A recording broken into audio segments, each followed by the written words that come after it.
Hey Tom! Welcome everybody. We got up to Notre Dame de la Gorge and we'd shot there, which is an absolute carnage fest. People dropping off left, right and centre off the bloody cliff edge. Yes! Then I thought, what is that honking smell?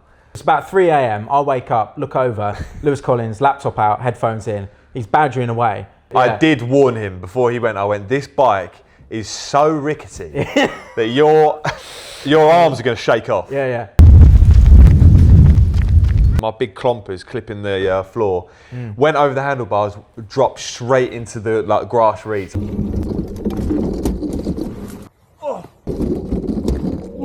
Best music used in our work this year.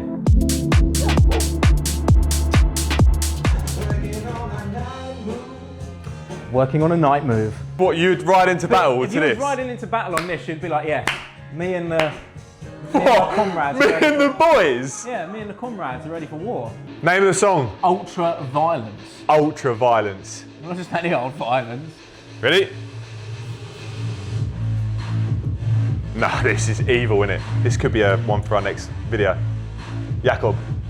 It's a bone shape, doesn't it? Did you see him vibrating then? Yeah. I didn't know Irish people could make little Italian biscuits. They're not homemade, surely not. You said. What? Homemade. You do the little intro, I'm munching. So, we've not done this before, but since it's been a monumental year for us here at BigDog, we thought it would actually be quite a good idea to rent out this lovely little studio, have a sit down, and talk through some of the highlights, some of the lowlights, because it's not all ups, there are some downs, and basically just do a bit of a year in review / BigDog origin story. Because I think, Lewis, I was thinking about this on the train up here. This is one of those things where you might look back on it in 10 years time, 20 years time and be like, wow, I'm glad we did that. I'm glad we documented this time that we're in. How do you want to start? You want to go right back to the beginning? I think we should start off because... A few questions? Yeah, I think so. I would like to know from you where BigDog started. The name, the inception of this beautiful beast that it has become. It's quite a beast, isn't it? So BigDog originates from oneself. No, literally. School, football, athletics, family, friends, especially football friends. They never used to call me, that's great, builders are in. They used to call me BigDog. Oh, BigDog, can you fetch this? BigDog, all this. So I let that go for many, many years, and I thought when I finished university, graphic design, done 7 years in industry, then I wanted to have a change of heart, go from design, picked up a camera. Been doing this about 10 years now on the side of our previous job, ProDirect. And just ran with BigDog Media to start with. Then it evolved into BigDog Film Productions. That's pretty much it. BigDog is 6'6", Big Dog and Little Dog. But you weren't doing loads with it to begin with, right? You had it set up, but because of our previous job, you weren't able to necessarily reach out and do I couldn't. Different bits and bobs. So it was dormant. The BigDog lay dormant until, what do you want to say, like March? No, actually. BigDog revived itself 2024, so last year, I'd say, where I started picking up different jobs. The first one where I took it seriously was with Elliot Giles, Phoenix Track Group in Brighton in 2019 or 2020. When I went and filmed him, George Mills, Archie Davis, Eddie Baker, Snowden, and a couple of others, John Big, the coach. So it was that job there that sparked the imagination to move forward and take. Ultimately, wanted to do something one day with BigDog, but had no idea when, how, and who with. So then, fast forward a year or two, was when I met you at ProDirect. I remember that shoot actually.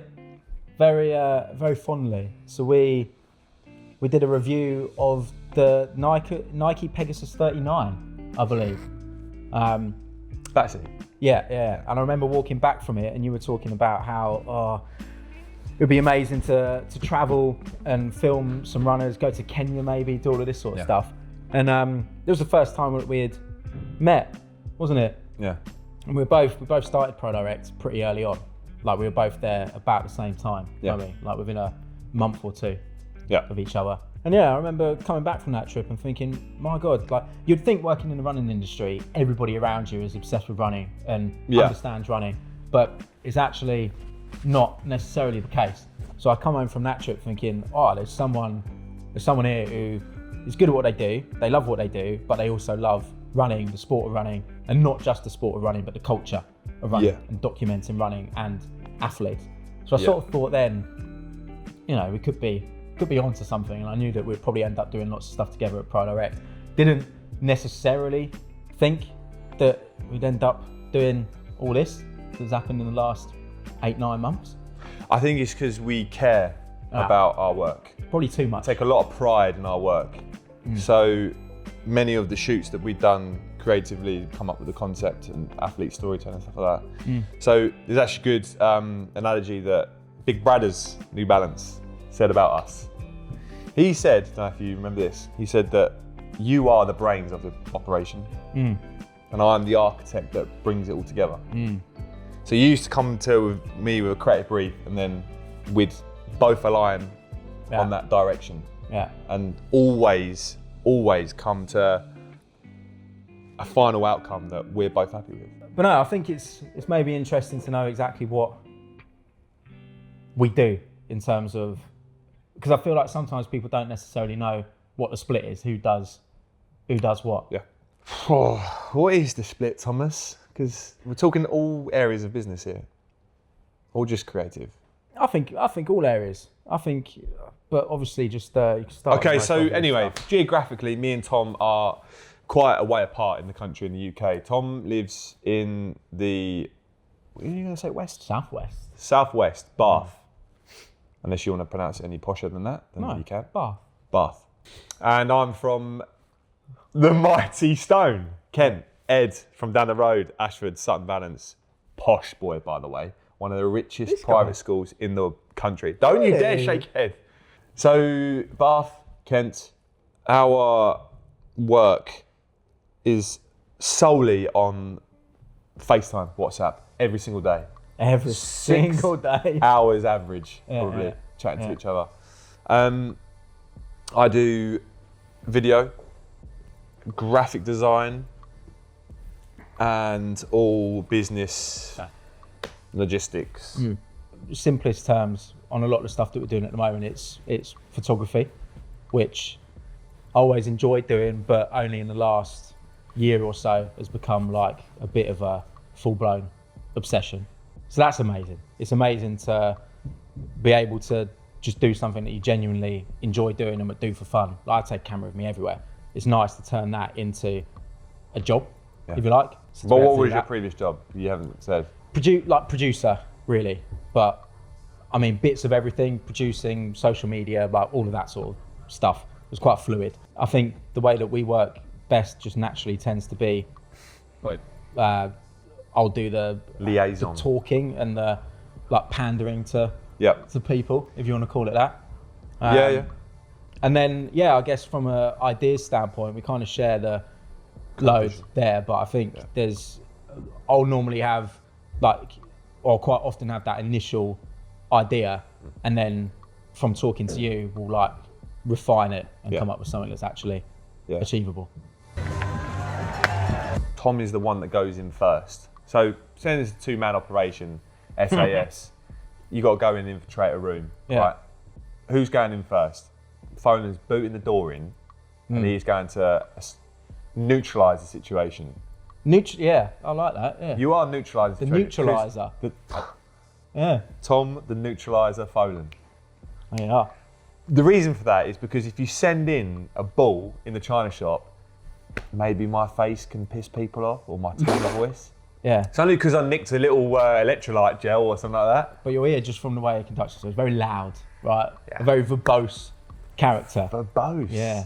Whereas sometimes it's just softly. You know? In you go. Yeah. He's gone. Lewis, now you can come in. But anyway, well, this all started from a director's cut.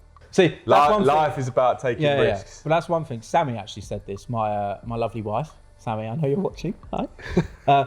She said that you're so relentless, and I think it's a good thing and a bad thing. I think it's a bad thing because you can't sit still, and you don't like when there's quiet periods. You don't like when there's not always stuff to do. Yeah. But it's a good thing in the sense that the director's cut that you're talking about was from a job that we did with Jakob Ingebrigtsen and Nike, so because you had basically nothing to do and we're just rolling around, you put an edit together, which ended up resulting in like the dream job basically with Jakob Ingebrigtsen. So yeah, I can't sit around. That January was this January actually. This has been such a long year that I keep thinking it was last.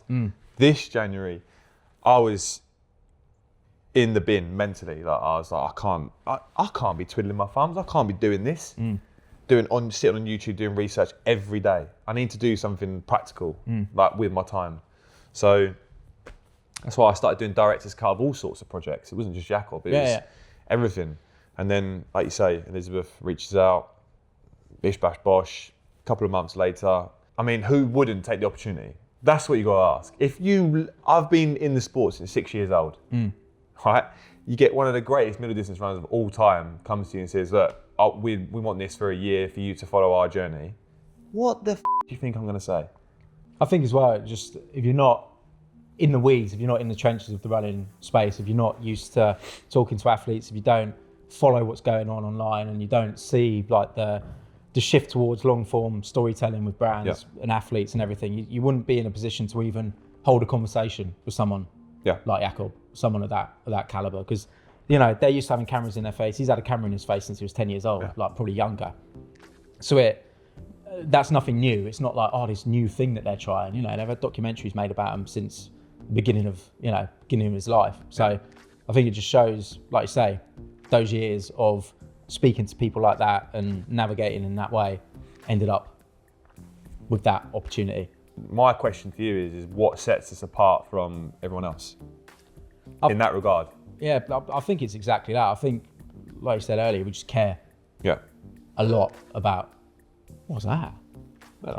First and foremost, obviously, like we've done a lot of stuff with Jakob. We had the privilege of building up his channels, and he doesn't need much help in that regard. Everybody loves him, but I do feel like we've been able to show it's not a different side, because that side was already there. It's just a side that wasn't shown before because we've eked it out. Yeah, nobody had that access, and obviously athletes shouldn't be content creators, which is a whole other topic for another day.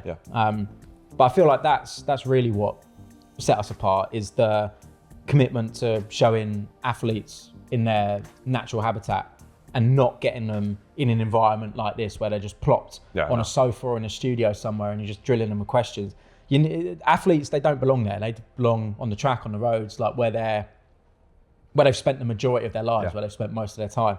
And I think the understanding of that is why it's so easy when we go into those situations to just roll with the punches, to act almost fly on the wall style and just dip and dive in with little questions here and there when it's needed, but not try and force anything, not try and set shots up because the sunrise is, it's 5 a.m. at sunrise, so can we do the run at 5 a.m. instead?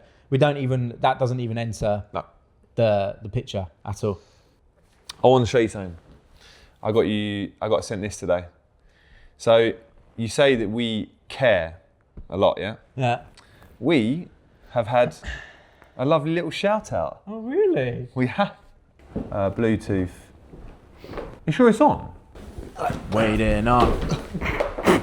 Fucking hell. Hey, Tom. We've had a lovely, lovely little shout out from the boys. For someone who didn't have... Serious Mag. So do you know who this is? Do you know Serious Mag, yeah, Chris Chavez. Is this Chris? Big Chris? Yeah, Big Chris Chavez. Nice.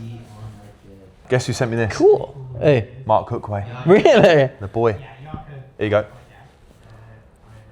This is our weekly Jakob Ingebrigtsen health update, it feels like, where, or just update in general. Last week you gave the update about his Pokemon cards, and then this week he posted another video. Kudos to BigDog Media, who is the production company that is Cheers, Chris. working with Jakob. Yep.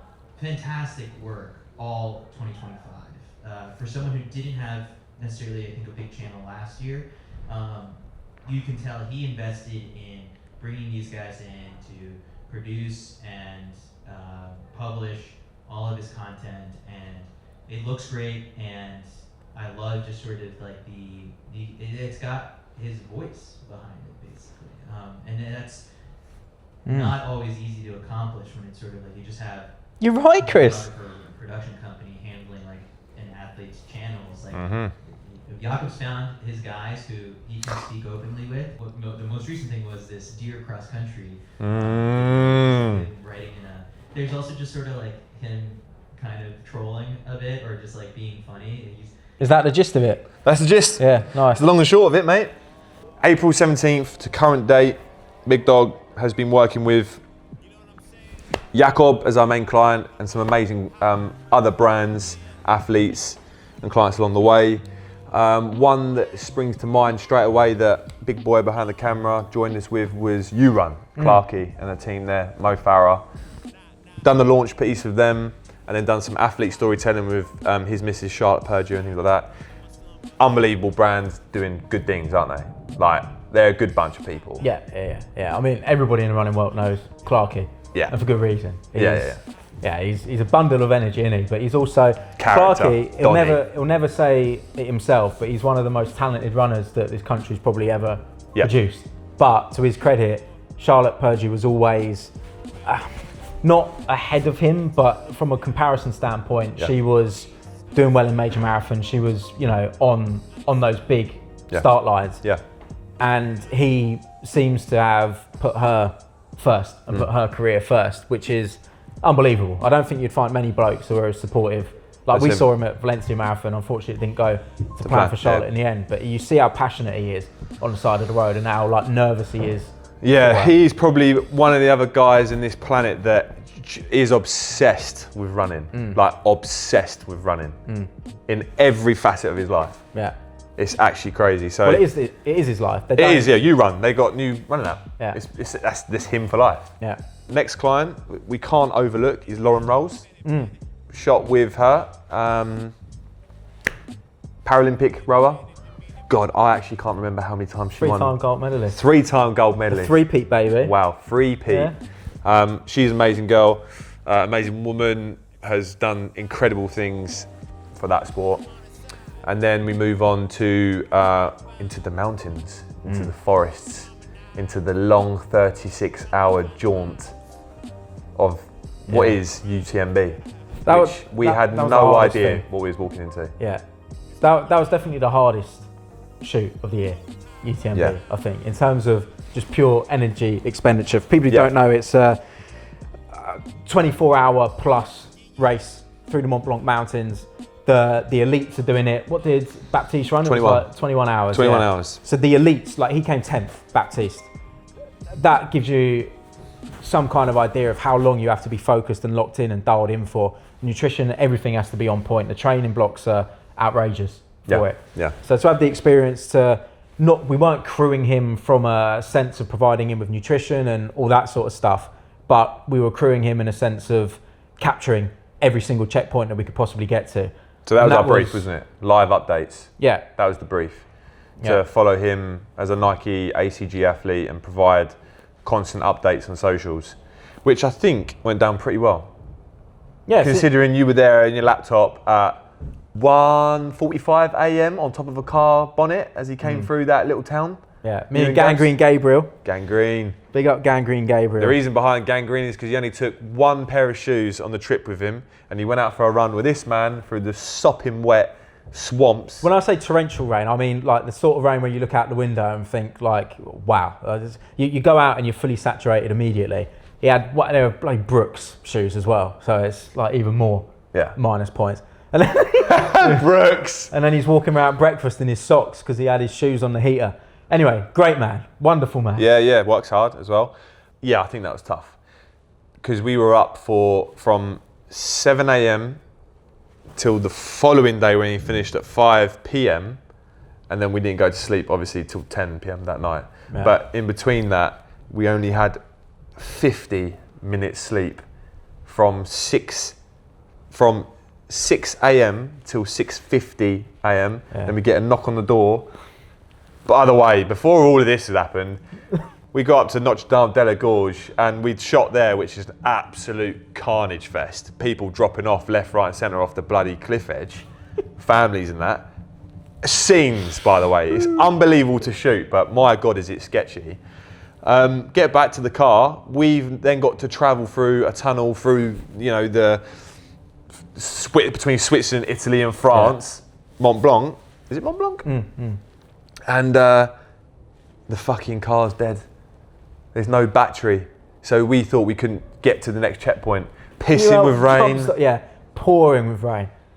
I had to cover my camera. I couldn't find anything in there. So I found some tarpaulin on the floor.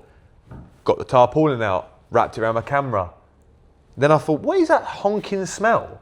Then I smell the thing and it's Baptiste does heat training in his car, sweats, all windows up, aircon on. It was catching all the sweat during the summer. I had wrapped my camera in it and my fingers stunk so bad. Ugh. It was horrendous. Yeah. So that was the lowest point for me this year, I reckon. No, too fast. Way too fast. Way too fast. He might be running that fast. He's not running that fast. Go Baptiste! That's nice, Gabriel. Real nice. Let's go. Come on. You've got a list of questions. I have. Quick questions. So we spoke about a lowest point. Yeah. Would you say it was UTMB? Oh, no. Not by a long shot. All right, you know what my lowest point was. Right, so let's you hold that thought. Yeah. I actually think I know what your lowest point is. Right, so we're going to go through from the top that I wrote down. So, best music used in our work this year. Long form YouTube or short form? I'm going to go for a rogue one. It's not like... And shall I play it? Yeah, it's not like a massive project or anything. It's Nina Simone.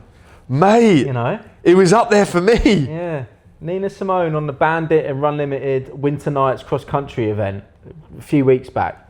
This little badger. Yeah, unbelievable. Mate. Put a spell on you. The backstory behind that is I've had that on the back burner for months. We shot with the Hoka boys, Ellis, Callum, Rory, Scott, back in February? February. Yeah, it must have been, yeah. I wanted to use this song then, but because they had 100 frames of them running, but for some reason I couldn't use it. But this time around with the cross country and like the complete contrast of all the mud, I thought cross country putting a spell on you, like it's all this like grit and it's harder on the body. I thought it just worked perfectly. I think it's because with a cross country edit, you'd expect some like grungy, like beat, some like synths and some like funky rhythms, dirty R&B, dirty drum and bass. Yeah, which is like it would work. You could chuck an R&B, a bit of R. Kelly, a bit of R. Kelly on it. Yeah, no, but you could put like drum and bass track on it and it would work. Yeah. But I just liked that it was so different. So that's probably one that stands out the most for me. I don't know what. So I was going to say that, but you know what mine is? I think I'm going to go with Kyoto Track Session. Oh yeah. It wasn't the best. It wasn't technically the best and well shot, but tracking on that rickety bike, it was. Yeah. This one. Yeah. Because I drew this inspiration from the old Guinness advert, White Horses and the Surfers. I think that's one of our strengths. We have such an eclectic taste in music. There's so much culture between us. It's so vast that we tap into different song choices. It's actually mental. It'll be the most random reference in the world, but it'll suddenly come to you and it's like, we can use that for Jakob. I can't think of other tunes. It's literally left my head. Nina Simone, Fat Planet, left field. I mean, Dear Cross Country was pretty good, but that's Dear not Cross like Country, a opera. notable song, yeah. Mate, Dr. Dre, Lambo. Yeah, Still Dre on the World Still Dre. Jakob playing the piano.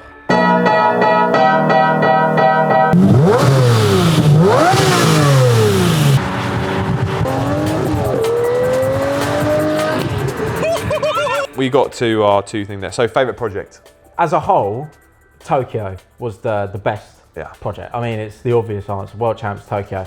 Obviously, it was not the most ideal circumstances with injury and everything else, but I think in terms of like, that's a bucket list destination. So to go there with one of the greatest runners of our generation and shoot the World Champs, unbelievable. No, I know what my favourite song was. Sorry, I'm going to go back. Welcome to the Jungle, UTMB edit. Oh yeah, okay. Unbelievable. Yeah, Guns N' Roses. Yeah. What a tune. It didn't go to plan. Favourite project for me? See, I did like that first creative, Still Dre. Hanging out the back of the Volvo, watching him rip round in the Lambo. Yeah, that was good. So you mentioned so we'll go with the highest high. What is the highest high this year you've had? By the way, it doesn't have to be related to work. It could be wherever we've been on our work trips.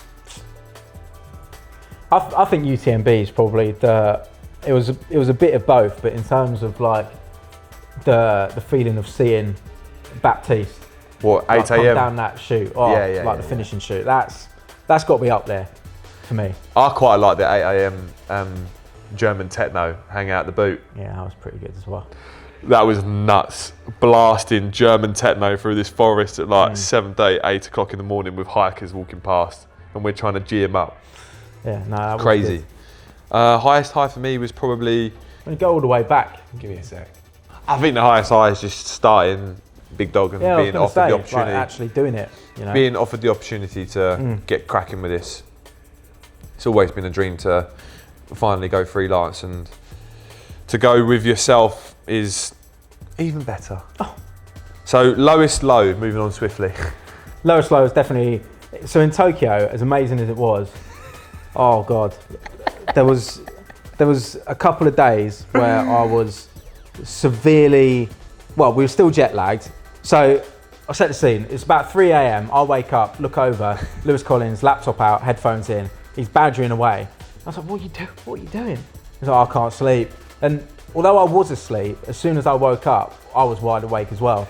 Then he, of all people, suggested we go on a run. We go for a nice little trot around some temples. All is well in the world, but then we're sat at breakfast. It's about 9 a.m. Jakob's doing his last track session before Tokyo, before the 1500 metre heats. And it's 9 a.m. and I'm starting to flag. I'm starting to feel a bit tired. And we haven't even left to go to the track yet. Bearing in mind, this is like the hottest, most humid conditions. Like Dubai, Qatar, all of this, like that's just hot, but it's dry heat. This was about 40 degrees, but felt like 46 or something, wasn't it?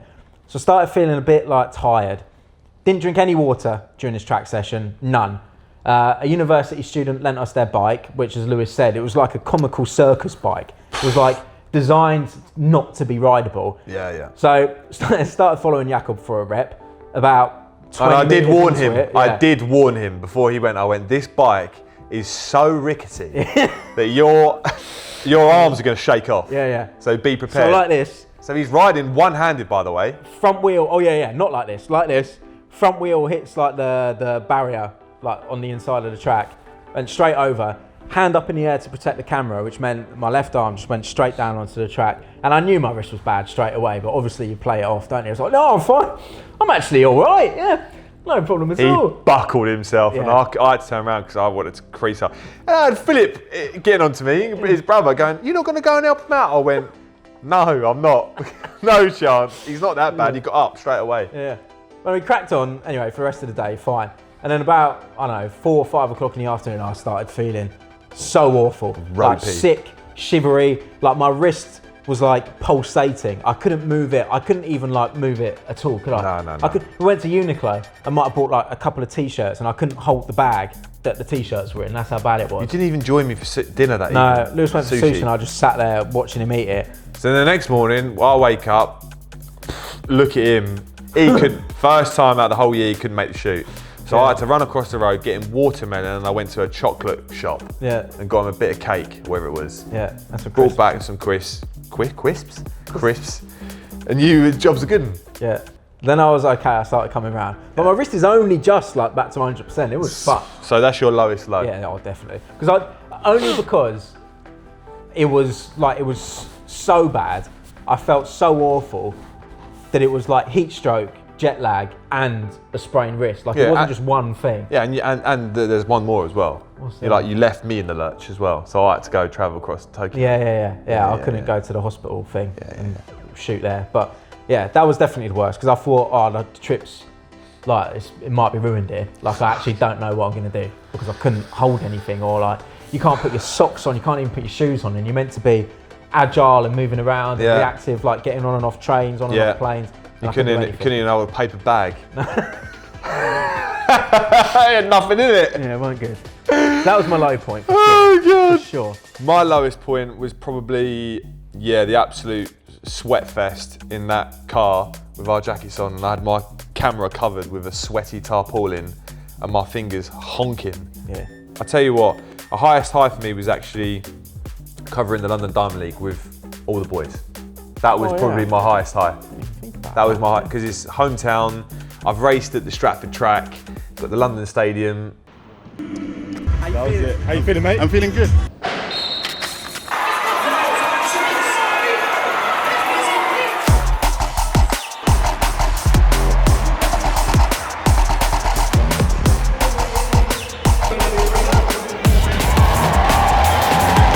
Okay, last question, because we've done what sets us apart from BigDog.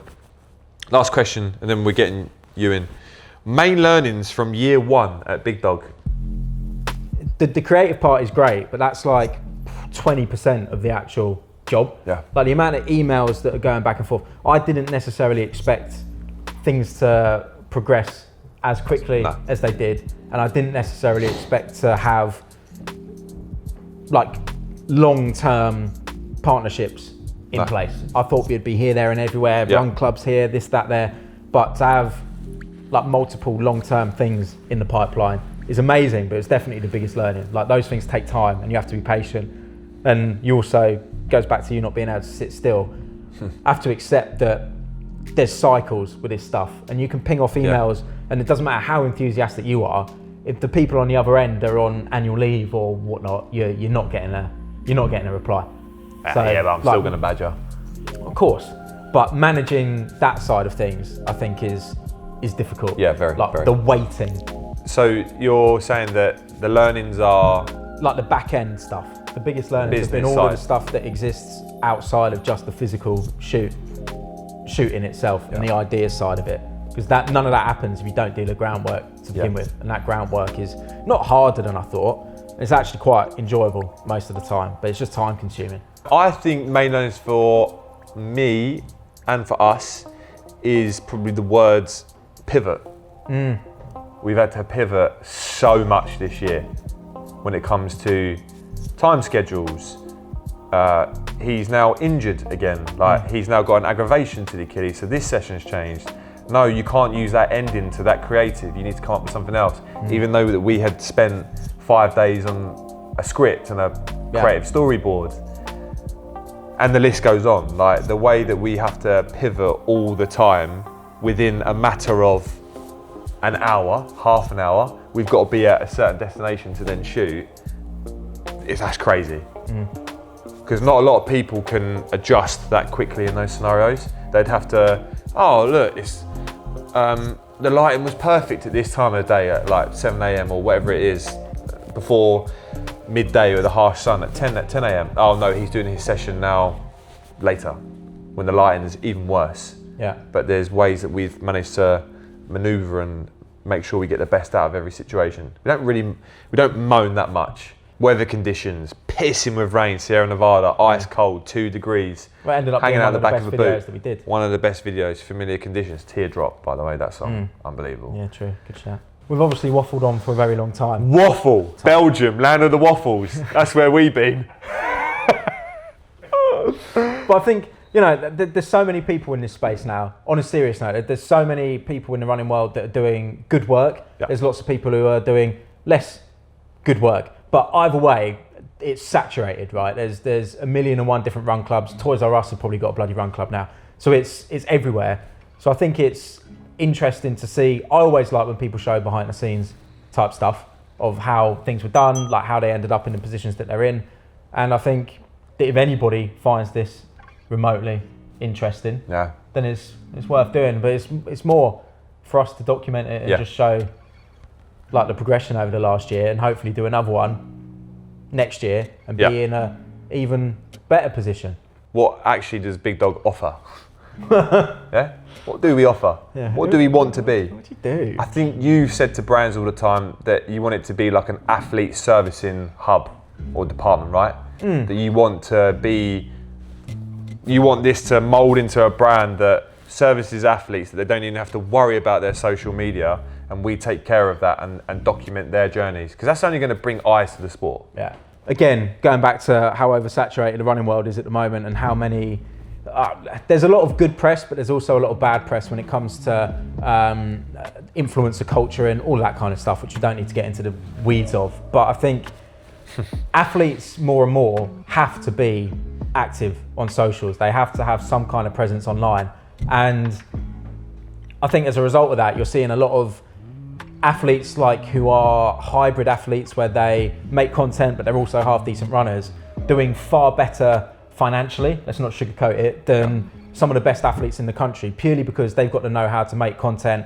They're likable characters, and power to them. I don't think that's a bad thing at all. But what I do think is a bad thing is that detracting away from the actual sport of running itself, almost entirely because the athletes themselves don't have any means to produce this content. So you've got athlete servicing when it comes to agents who get them into races and make sure that their appearance fee is what it should be and all that kind of stuff.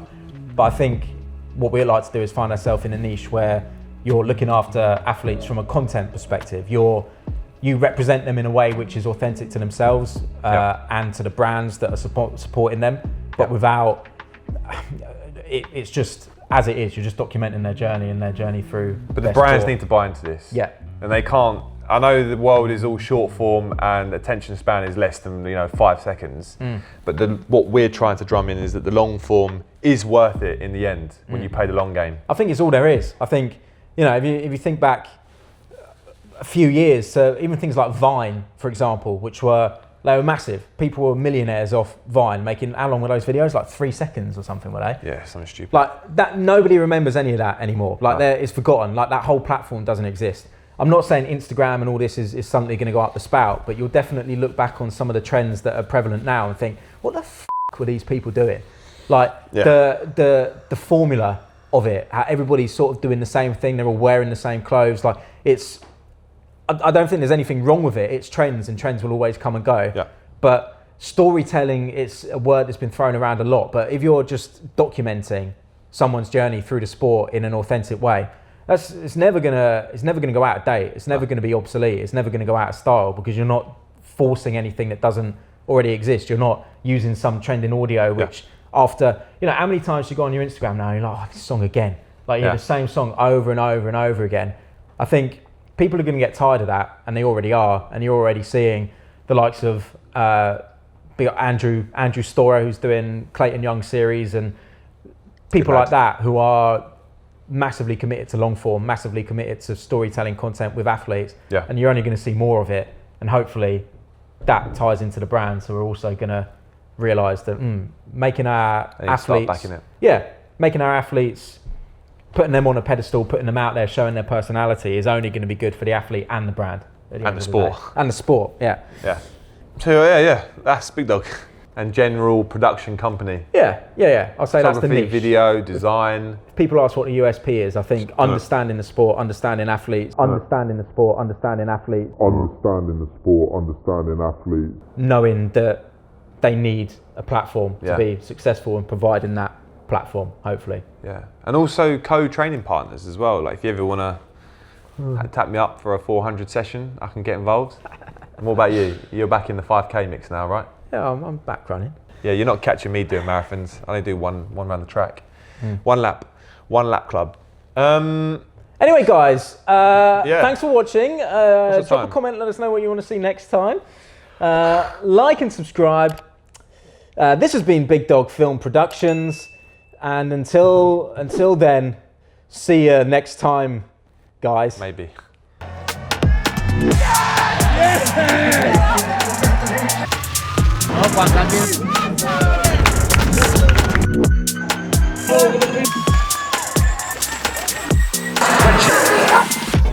Chips are rubbish. Thank you, GB!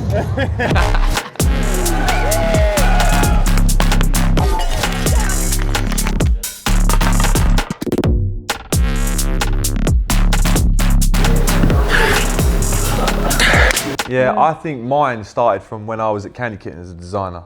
So I need to shout out Will War. Will Calfzilla War. He's a boy. He's the guy who shoots Top Jaw for the stuff. Royals, Top Jaw with Jesse. Yeah. Unbelievable duo. Like, they've gone to the stratosphere now with that stuff. So he's a legend. He got me inspired to get into video. Zach Lower from Brighton. He's unbelievable. Great. Paul Weaver. I had a chat with him yesterday. I think I've pronounced your second name right. If I haven't, I've absolutely butchered it. From Miami. Will, Zach, Paul, unbelievable guy. From Maidstone to Miami, baby. Oh, How about that? that's nice. Yeah, up the stone. Up the stone. And then last one, Chris Burkhardt, a travel photographer. Have you seen his work? Name rings a bell. Did he do tutorials and stuff? Or He no? did, Yeah. with Alex Stroll. Okay. I took one of those workshops as well. Yeah, nice. 2 Donnies of the game, big boys. I can't really think of anyone else off the top of my head, but off the dome, them 4 people got me to where we're rolling today. Because I've taken many workshops from them people. Yeah. And then yours is Joe Greer. You want to get involved with Joe Greer, didn't you? Because I loved him from a photography standpoint, and then all of a sudden he starts a running page and starts getting involved in running, and to see, like, hang on, I knew him as a unbelievable film photographer. Yeah. And now he's also in the Chipping running away. space. Boom. So there we go. Big Dog Joe Greer collab in 2026 would be good as well. That would be unbelievable. Bandit as well. Bandit, Joe Greer, Big Dog. Have you got anything to say, mate? Big up James Henley. Oh, yeah! How can we not forget? Yeah. Mate, have we forgot so many people? James Henley, Ben Spencer. Get on the old Benjamin bits. Benjamin Button. Oh, and also the HD Performers team and Tunbridge JC. Like, I do a lot of work with them. A lot of work. Yeah. And I'm building that as a passion project on the side with George, trying to make waves in the 400 scene in the UK. He's doing well. The boys are doing well. The boys are training very well. So yeah, very good. I don't think I've got any more. Minty Toffee. I think we've spoke too much now. Yeah. That's pretty cool. Thomas. Very good. What? No, intake, yeah. Tommy, you want to get involved? I'm just a bit disappointed.